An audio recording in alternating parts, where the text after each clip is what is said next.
The Cape Dutch people never had a struggle for freedom. The Boers moved away.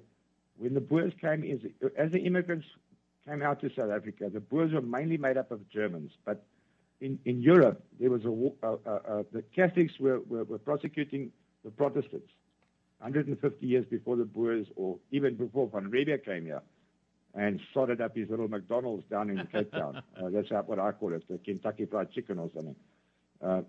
He was not the father of the Boer Nation. He rejected bringing immigrants into South Africa. But these are all fallacies that they've been teaching us for years and years. And the people that came in from Holland were those Protestants that went in and basically hid in Holland with the atrocities of the Catholic Church 150 years before Van Riebeeck came to South Africa. And when Van Riebeeck came here, for 45 years, immigrants were not allowed to send to South Africa. People here were asking this, couple of them. My bloodline is, I was one of the first, my great-great-great-grandfather was one of those free burgers. Just the Vryburgers, the first free burgers who were given 10 farms in Cape Town, or what Cape Town is today. A lot of things happened. There was a lot of infighting when later on another Cloete came out. He was insulted, but never mind that. The people that came to South Africa were mainly sent from Holland, and they came via Holland to South Africa, to Cape Town, but eventually they didn't even want to land at Cape Town anymore. They all started landing at the northeast Cape, where the Great Trek started from.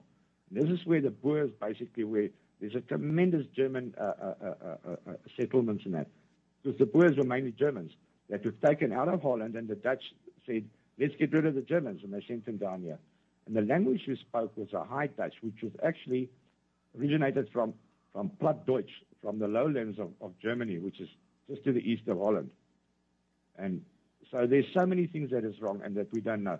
But the people in South Africa have been brainwashed for the last 104 years or 100 years by the governments of South Africa because of political reasons and economic reasons to take control, because they had to stop the Boers. And they did exactly what Milner said. Remove the identity of the Boers. Make them something else. Do you understand what I'm trying to say? Sure. And this is... Say yes? Yes, I understand. Go ahead. So now you're asking me, why is there such a fight in South Africa? Why can't the Boers stand together? Unfortunately, the Boers can always stand together. The Boers have never fought amongst themselves.